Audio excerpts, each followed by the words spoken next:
1 João capítulo 1, nós vamos continuar olhando para essa carta, 1 João capítulo 1. Nós vimos semana passada do versículo 1 até o versículo 4, e hoje vamos continuar do versículo 5 até o versículo 2 do capítulo 2. Mas lembrando de algumas, do contexto que nós já vimos, o que está acontecendo quando João ele escreve esta carta? O gnosticismo começa a se filtrar nas igrejas, e o que é isso? Ele é um grupo que prega que o conhecimento é superior à virtude, ou seja, vale mais você conhecer, você saber, do que você viver, ok? A presença do mal no mundo, já que existe mal no mundo, Deus não é o único criador. Não pode ser. Se existe o mal no mundo, Deus não pode ser o único criador. A encarnação é impossível. Deus ter se encarnado, Cristo Jesus não é Deus. Não pode ser, porque a matéria, o corpo humano é mau. O espírito é bom. Então, como pode o espírito, Deus é bom, ser encarnado na matéria que é má? Então, isso é errado, isso é impossível. O estilo de vida que esse grupo prega é um estilo de vida moralmente frouxo.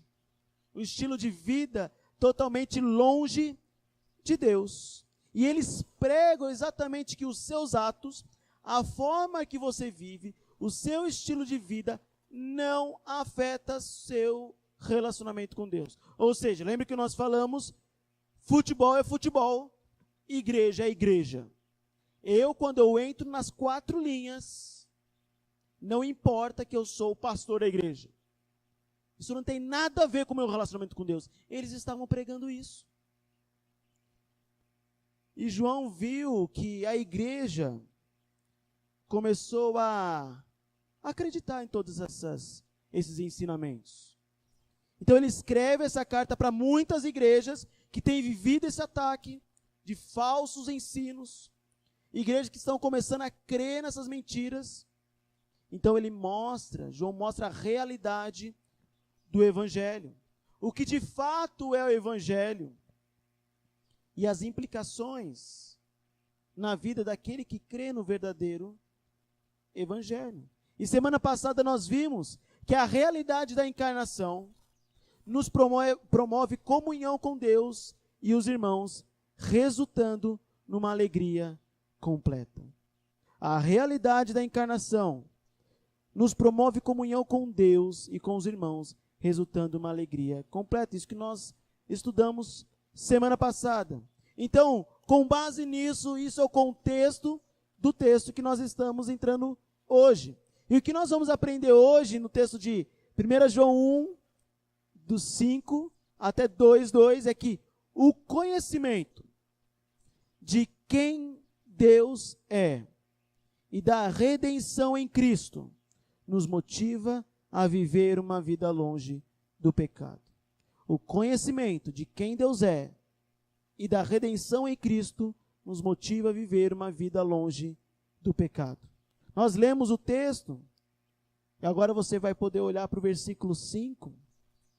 João ele começa o versículo 5 dizendo: e a mensagem é esta, a mensagem que dele ouvimos e vos anunciamos é esta. Lá no início do capítulo, João ele aprova tudo que ele viu.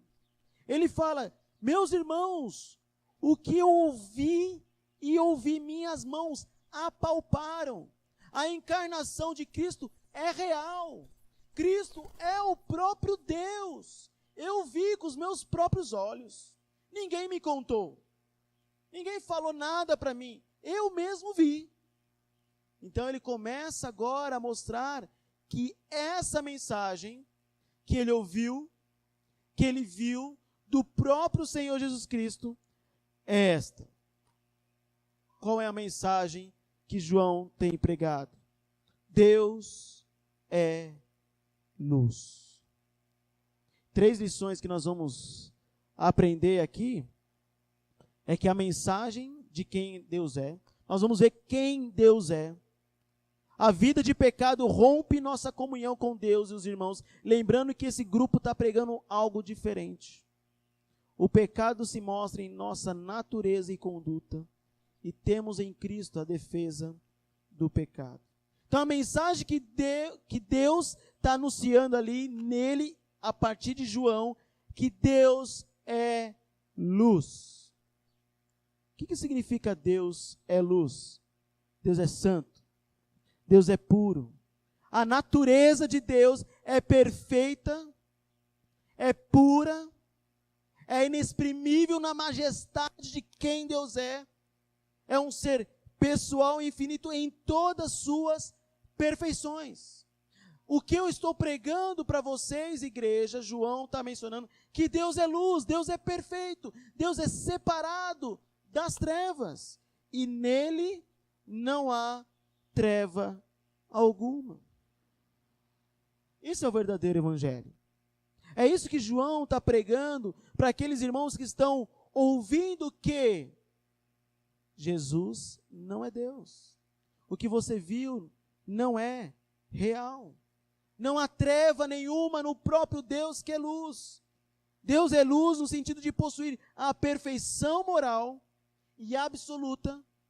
Este é o contraste de Deus para conosco. Você não é perfeito. Eu não sou perfeito. Deus é perfeito. Mas por que João está falando isso? Para que João está falando isso? A gente vai olhar conforme a gente vai estudando o texto. Essa verdade que João está dizendo desde o versículo 1. A santidade de Deus me constrange a viver como Ele é. Então, meus irmãos, antes de eu falar, João mencionando para a igreja, antes de eu falar o que você precisa viver, quais são as implicações da vida daquele que crê no verdadeiro evangelho, eu preciso lembrar de uma coisa: Deus é luz, Deus é puro, Deus é santo. E com base nessa verdade, e com base nessa mensagem, que Deus é luz, e nele não há treva nenhuma, ele vai mostrar algumas implicações de uma vida de quem tem comunhão real com ele. Lembra que semana passada nós falamos sobre comunhão? Lembra que o crer no verdadeiro evangelho promove comunhão? E ele vai falar muito em 1 João sobre a comunhão, não só com Deus, mas comunhão com os irmãos. Olha o versículo 6. Versículos 6 a 7. Se dissermos que temos comunhão com ele quem? Com Deus que é luz, com Deus que não há treva nenhuma nele. Se nós dissermos que temos comunhão com ele, intimidade com ele, mas andamos nas trevas, mentimos e não praticamos a verdade. Lembra que esse grupo está pregando que o seu estilo de vida não tem nada a ver com o seu relacionamento com Deus? Lembra que o que você faz no seu trabalho, o que você faz em casa, o que você faz lá no futebol, não tem nada a ver com o seu relacionamento com Deus. Mas quando a gente olha a pregação de João, a mensagem de João, não é isso. Deus é luz. E quando eu digo que eu tenho comunhão com Ele, mas eu ando em trevas, eu sou o quê? Mentiroso. Uma vez que Deus é luz, santo, perfeito, e nele não há trevas, como que eu digo ter comunhão com Ele, se eu vivo nas trevas? O texto diz que nós somos mentirosos.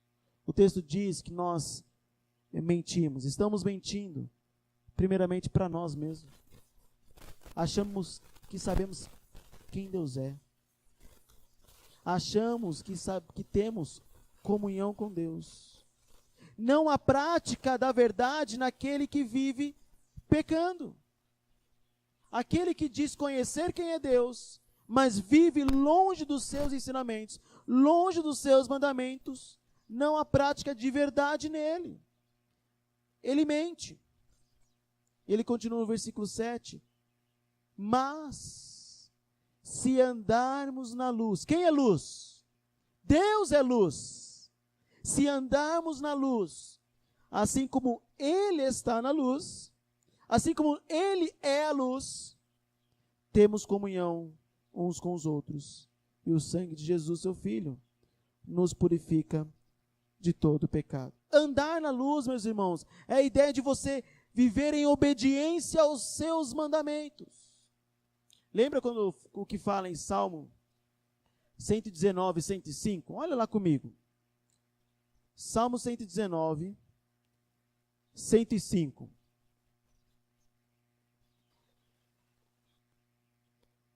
Salmo 119, 105.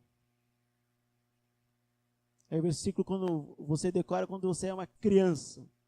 Lâmpada para os meus pés é a tua palavra e luz para o meu caminho. Andar na luz é andar conforme a palavra de Deus. Quando você volta no versículo 9 do Salmo 119 também, Salmo 119, 9, como o jovem guardará puro o seu caminho, vivendo de acordo com a tua palavra. Andar na luz não é você viver em obras, mas é você viver obediente ao que ele ordenou na sua palavra. Viver obediente aos mandamentos do Senhor, o que ele ordena na sua palavra. E é muito legal, é interessante, que ele relaciona você andar na luz com o quê? Olha o texto. Mas se andarmos na luz, assim como ele está na luz, o que nós temos? Comunhão. Comunhão. É interessante como ele relaciona o andar na luz com comunhão com os irmãos. Se andarmos nele, se andarmos conforme a sua palavra, temos a purificação de todo pecado, comunhão com a luz, comunhão que brilha, intimidade com ele, intimidade com os irmãos. Parece que João está, de fato, indo contra os falsos ensinamentos. A maneira que você anda, a maneira que você vive, independente do local que você vive, tem tudo a ver com a sua comunhão com Deus e com os irmãos. A maneira que você vive no seu dia a dia, lá no seu trabalho, vai demonstrar o quanto você tem tido comunhão com aquele que é a luz. Quanto você tem tido comunhão com aqueles que creem também no Deus que é a luz. Minha pergunta para você é: qual é a sua reação quando você lembra de quem Deus é no seu dia a dia? Quando você lembra que Deus é luz, quando você lembra que nele não há treva nenhuma, quando você lembra que ter comunhão com ele significa você andar na luz, e quando você anda em trevas, você não tem comunhão com ele. O texto está dizendo isso. Quando você lembra dessas verdades, qual é a sua reação? Qual a sua reação lá no seu trabalho, quando você tem vontade de xingar o seu amigo, ou de mentir, protegendo o seu patrão? Ou talvez você está na roda de amigos, onde a imoralidade, piadinhas sujas estão rolando, e você sabe que aquilo não vai produzir você frutos de santidade. Então, quando você lembra que Deus é luz, e para você ter comunhão com ele, você precisa andar na luz, qual a sua resposta diante disso? Não faz sentido ter comunhão com ele, que é a luz, e viver nas trevas. Meus irmãos, o que João está debatendo aqui, o que João está pregando, é justamente contra o ensino do que esses homens do que esse grupo está pregando. Sua vida, no dia a dia, sua rotina diária, no trabalho, onde quer que seja, tem tudo a ver com a sua comunhão com Deus. Ou seja, a vida de pecado, uma vida nas trevas, rompe nossa comunhão com Deus e com os irmãos. Você já conheceu alguém vivendo em pecado? Você mesmo, né? Você já viu alguém vivendo uma vida de imoralidade? Uma vida longe de Deus? Qual a primeira reação dessa pessoa? Eu não quero mais ir para a igreja. Já percebeu isso? Alguém que está longe de Deus perde aquela alegria que nós vimos semana passada de estar em comunhão com os irmãos. Por quê? Porque eu estou vivendo longe de Deus. Eu não quero ter essa comunhão. Porque eu vou chegar lá, meus irmãos vão ficar cobrando. Meus irmãos vão falar, Rafael, eu estou vendo você que está vivendo em trevas. Então, sabe o que eu vou fazer? Eu não vou para a igreja. E você começa a perder a comunhão com os irmãos. Sabe por que eu não vou para a igreja quando eu estou em pecado? Porque lá na igreja vai ser pregada a palavra. E como Deus é luz, Ele vai clarear as sujeiras do meu coração. Ele vai mostrar as áreas que eu preciso mudar. E sabe de uma coisa? Eu não quero mudar. Eu não quero ter comunhão com ninguém. Eu não quero ter comunhão com Deus. Deus é luz. Eu quero viver nas trevas. Você já pecou, obviamente. Quando você peca, qual a primeira coisa que você não quer fazer? Devocional. Leitura da palavra. Tempo de oração. Lembro quando eu era criança e eu desobedecia a minha mãe, eu fazia qualquer outra coisa errada, que é pecado, eu achava que eu não podia ler a Bíblia. Eu achava que eu não podia orar. Imagina, olha a minha condição. Ou seja, eu me afastava cada vez mais de Deus. A vida de pecado rompe o seu relacionamento com Deus e com os irmãos. O pecado se mostra na nossa natureza e conduta. Olha o versículo 8. Versículo 8 a 10. Se dissermos que não temos pecado algum, enganamos a nós mesmos, e a verdade não está em nós. Esse grupo também pregava sobre, não, você não tem pecado, você é uma bênção de Deus. Se confessarmos os nossos pecados, Ele é fiel e justo, para nos perdoar os pecados e nos purificar de toda injustiça. Se dissermos que não temos cometido pecado, nós o tornamos mentiroso, e sua palavra não está em nós. Mais uma das mentiras dos falsos pregadores. Você não é pecador. Não temos pecado. E quando nós pensamos assim, quando nós achamos que nós somos alguém, nós estamos enganando a nós mesmos. Primeira coisa que você precisa lembrar, quando você crê no Evangelho, é entender o quanto você é pecador. Romanos capítulo 7, que fala que nós somos miseráveis pecadores. Quão longe eu estou de Deus. O primeiro passo para eu ver uma vida de dependência do Senhor, eu sou pecador. Mas pastor, agora ficou confuso. Primeiro, João nos mostra que nosso viver numa vida de pecado, não posso viver uma vida de pecado. Agora ele afirma que nós somos pecadores. Agora deu ruim. Se eu sou pecador na minha natureza, e eu não posso viver uma vida de pecado, e agora? Você vai desencorajar todo mundo. Olha o versículo 9. Se confessarmos os nossos pecados. Você tem pecado? Nós somos pecadores. Natureza pecaminosa. Nós temos pecados.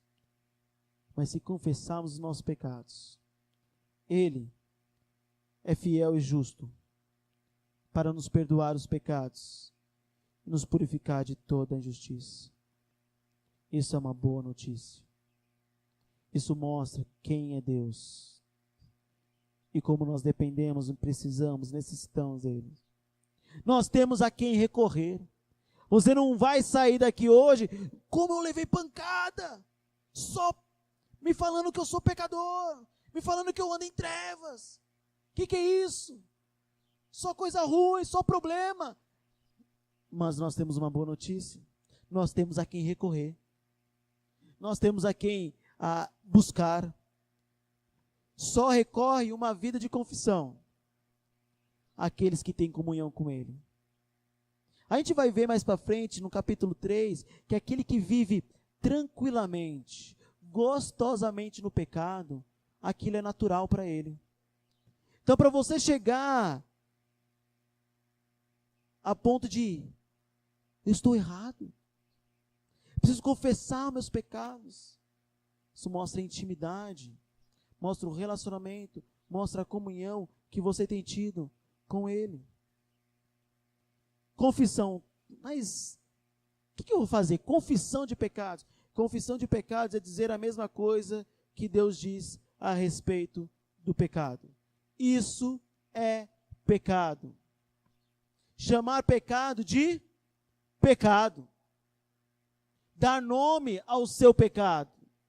Então, Senhor, me perdoe todos os meus pecados. Fala quais são os pecados. Perdoe, Senhor, porque eu tenho sido desrespeitoso com a minha esposa. Me perdoe, ó Pai, porque eu não tenho tido comunhão, porque eu odeio o meu irmão. Dá nome de pecado. E, meus irmãos, nós estamos vivendo um mundo onde pecado não é pecado mais. Você vive da maneira que você quiser. Mas não é bem assim. Eu lembro que o ano passado eu vim aqui uma vez, nós ouvimos Gênesis 3, a serpente virando para Eva. Não é bem assim. Hoje mudou tudo. Isso é pecado. Chama pecado de pecado. E quando eu olho para o pecado e vejo aquilo como pecado e olho para a minha vida, eu preciso de confissão. Eu preciso me quebrantar diante do Senhor. Uma vida de confissão de pecados mostra intimidade com Deus. Se confessarmos os nossos pecados, Ele é fiel e justo para nos perdoar. Quando eu lembro que eu sou pecador, que eu estou longe de Deus, mas eu tenho a quem recorrer, isso me encoraja a buscar cada vez mais a comunhão, intimidade com Ele.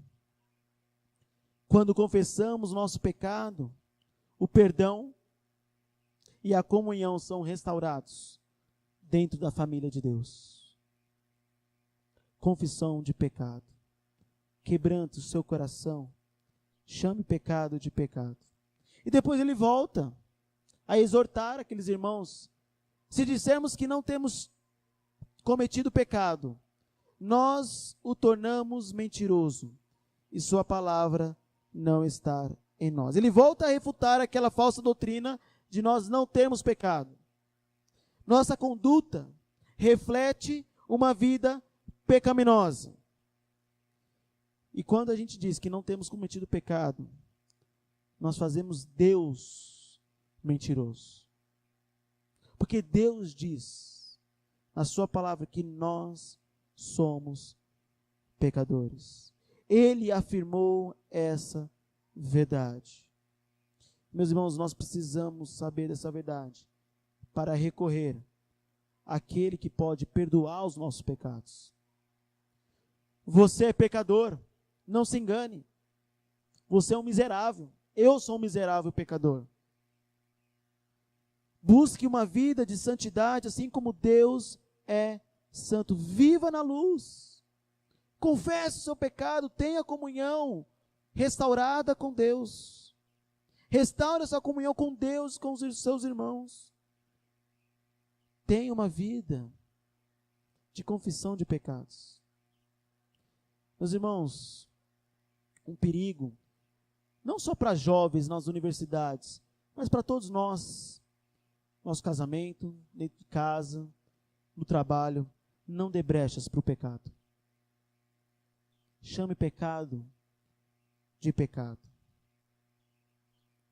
E por último, Quando nós olhamos para a realidade do nosso coração, para a realidade da nossa natureza pecaminosa, quando eu lembro que o meu coração mau, quando eu lembro que o meu pecado rompe a minha comunhão com Deus, quando eu lembro que o meu pecado quebra os meus relacionamentos, isso me entristece, isso me desanima. Olha o versículo 1 do capítulo 2. E é muito interessante que João ele começa o versículo falando: meus filhinhos, uma forma carinhosa para chamar a atenção dos cristãos. Meus filhinhos, prestem atenção no que eu estou dizendo. Eu amo vocês. Você que é pai já teve que disciplinar seu filho. Talvez você já tenha disciplinado seu filho de forma nada carinhosa. O que eu digo forma carinhosa? Com ira. Já fez isso? Vários fazendo. Não precisa fazer isso não. Mas quando você chega para o seu filho, chama ele no canto, com aquela doce voz: filho, eu te amo. E é por isso que eu não quero que você faça isso.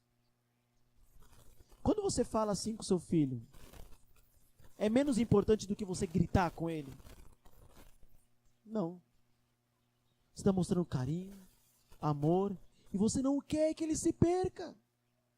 João, ele vira para os irmãos e fala: meus filhinhos, meus irmãos, meus queridos, eu vos escrevo essas palavras, tudo que eu estou escrevendo, quando eu lembro que Deus é luz, quando eu lembro que você é pecador, quando eu lembro que você andando em trevas, você não tem comunhão com Deus, eu escrevo essas palavras para vocês, para que não pequeis, para que vocês não vivam em pecado, para que vocês não tenham uma vida totalmente longe de Deus. Todos nós somos pecadores, mas não viva, não ande numa vida de pecado. Estou dizendo isso para vocês. Agora, se alguém pecar, temos um advogado junto ao Pai. Jesus Cristo, o justo. Ele é a propiciação pelos nossos pecados, e não somente pelos nossos, mas também pelos pecados de todo o mundo. O propósito de mostrar Deus como luz e a realidade do nosso pecado, o quão grave isso é justamente para apontar para aquele que é a solução. É justamente para apontar a graça. Nossa vida tem tudo a ver com o nosso Deus. Ele é o resgate. Ele é a restauração. Nós temos um advogado. E a ideia aqui do advogado, literalmente, é alguém chamado para estar ao lado. É alguém que vai estar ao seu lado para te defender, para te consolar no tribunal de Deus. Deus é luz. Ele não pode ter comunhão com as trevas. E nós que andamos em trevas, a ira de Deus contra as trevas vai cair sobre nós.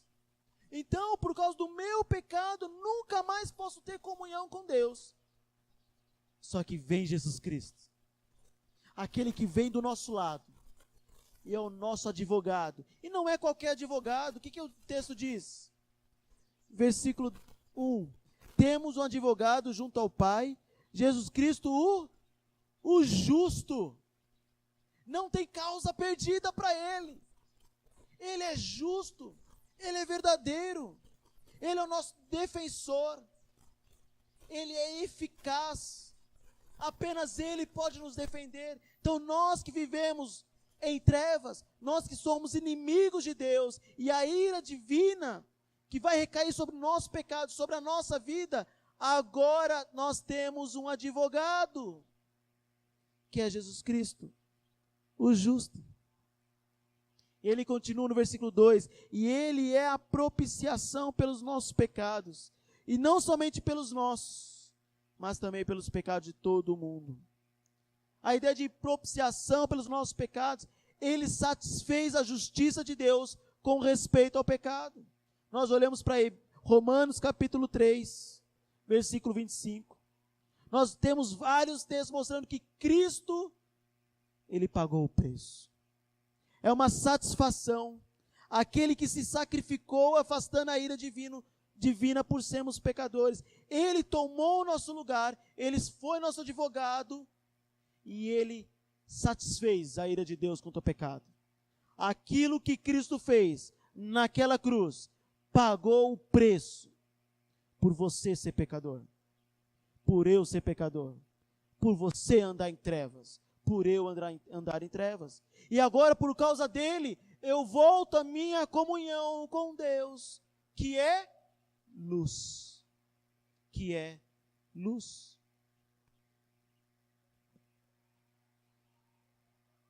Quando você vai argumentar um falso ensino, ou alguém que está contra o que você está dizendo, se eu começar a falar que isso é verdade, que o São Paulo Futebol Clube é o melhor time do mundo, eu não tenho dúvida disso. Aí vai chegar o Luan, aí vai chegar o Andres, o Rafael, cada um vai falar que o seu time, e eles vão começar a argumentar, e vem o corintiano falando coisas mentirosas, que é o papel dele mesmo, não tem problema. Aí vem palmeirense se iludindo com coisas que não existem, vocês estão entendendo o que eu estou dizendo? E aí o meu maior desejo é o quê? Eu sou contra eles. Eu não quero o bem deles. Aí eu começo a falar o melhor de mim. O meu time é assim. E eu quero o mal deles. Estou nem aí para eles. São adversários.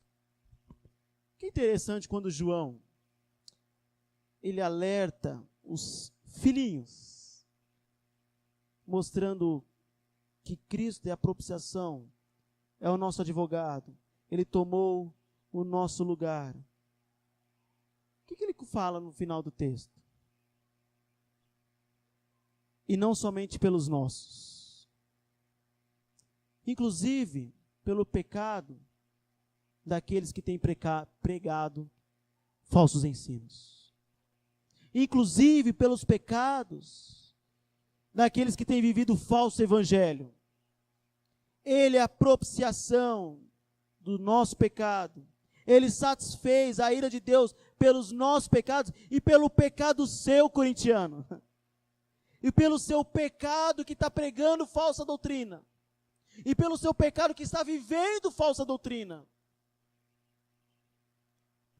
Hebreus 2,17 diz que Cristo morreu pelos pecados do mundo inteiro. Ou seja, de toda a raça humana. Ele se sacrificou.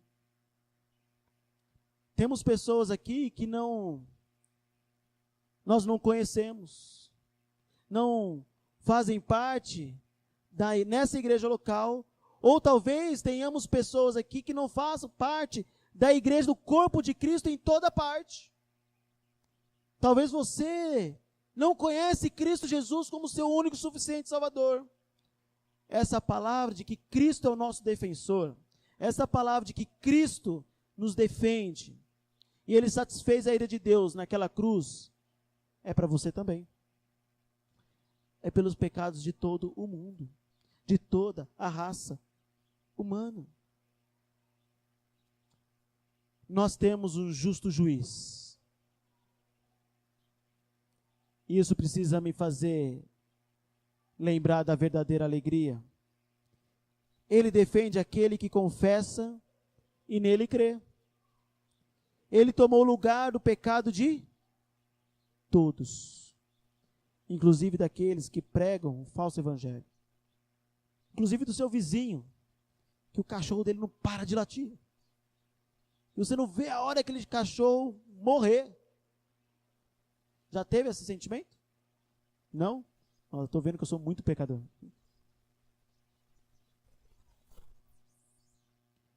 Ele precisa, seu vizinho e você, reconhecer que nosso defensor é Jesus Cristo. Então, quando eu conheço o conhecimento de quem Deus é, e da redenção que temos em Cristo, da redenção em Cristo, sabendo que Deus é luz, sabendo que o que Cristo fez por mim, isso me motiva a viver uma vida longe do pecado. Olha o que Cristo fez por mim. Eu não quero viver uma vida em trevas. Eu quero viver uma comunhão com Deus, porque Ele é luz e eu creio nele. E algumas aplicações para nós terminarmos. Nossas motivações para viver uma vida santa são: saber que Deus é luz e nele não há trevas. Portanto, não viva nas trevas. Deus é luz. Quer ter comunhão com Deus? Ele é luz. Não viva nas trevas. Saber e reconhecer que Cristo é nosso defensor da ira divina. Ele nos defende, Ele está ao nosso lado. Não tem outro meio de salvação a não ser por Cristo Jesus. A vida no pecado te afasta do relacionamento com Deus e com os irmãos. Te afasta. Quando você vive no pecado, você perde comunhão com os irmãos e com Deus. Portanto, viva uma vida de confissão de pecados. Tenha como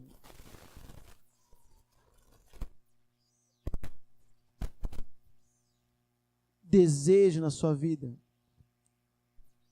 uma vida diária de confissão de pecados. Porque você é pecador. Porque eu sou pecador. Senhor, chame pecado de pecado. Senhor, eu tenho maltratado meu irmão. Senhor, eu tenho maltratado a minha esposa. Senhor, eu não tenho sido submissa ao meu marido. Senhor, eu não tenho andado na luz, obedecendo aos seus mandamentos. Me perdoa, Pai, porque eu sei que o Senhor é o meu defensor. É o meu defensor. Então, o conhecimento de quem Deus é e da redenção em Cristo nos motiva a viver uma vida longe do pecado. Ó Pai, nós precisamos tanto do Senhor, ó Pai. Nós dependemos muito de Ti, porque nós somos pecadores. E como pecadores, ó Deus, nosso coração está voltado a fazer tudo aquilo que não Te agrada. E fazendo assim, ó Deus, nós perdemos a nossa comunhão, a nossa intimidade com o Senhor. Ó Pai, nos faça, ó Deus, lembrar do sacrifício de Cristo, da redenção que temos em Cristo, de quem o Senhor é. E que possamos, ó Deus, lembrando disso, viver na luz. Nos ajude, ó Pai, a cada dia. E, ó Deus, pessoas que ainda não confessaram que Jesus Cristo é o seu único Salvador, ó Deus, incomode esses corações, para que esses corações, ó Deus, vejam em Ti o único defensor, o único advogado que temos. E é no nome dEle que nós oramos, agradecidos. No nome de Cristo Jesus. Amém. No seu lugar, onde você está, baixe sua cabeça, feche seus olhos, enquanto nós ouvimos essa música, e você vai refletindo sobre o que você tem aprendido.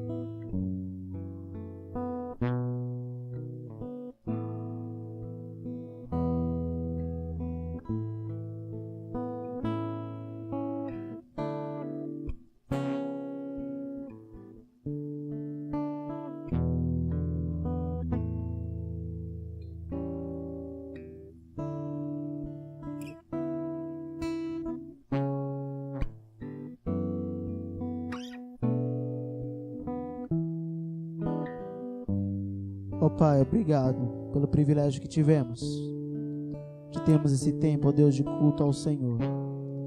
Nos ajude a cada dia a vivermos na comunhão com o Senhor, na comunhão com os nossos irmãos. Obrigado, ó Deus, pelo tempo que nós tivemos aqui, de louvor ao Teu santo nome, de lembrança do que o Senhor fez por nós, ó Deus, e de identificação da Tua santa palavra. Muito obrigado, ó Pai. E, ó Deus, nossa oração é que a graça do nosso Senhor Jesus Cristo, o amor de Deus Pai, que é luz, e a consolação do Teu Santo Espírito, ó Pai, esteja com todos nós, hoje e para todo sempre. Amém.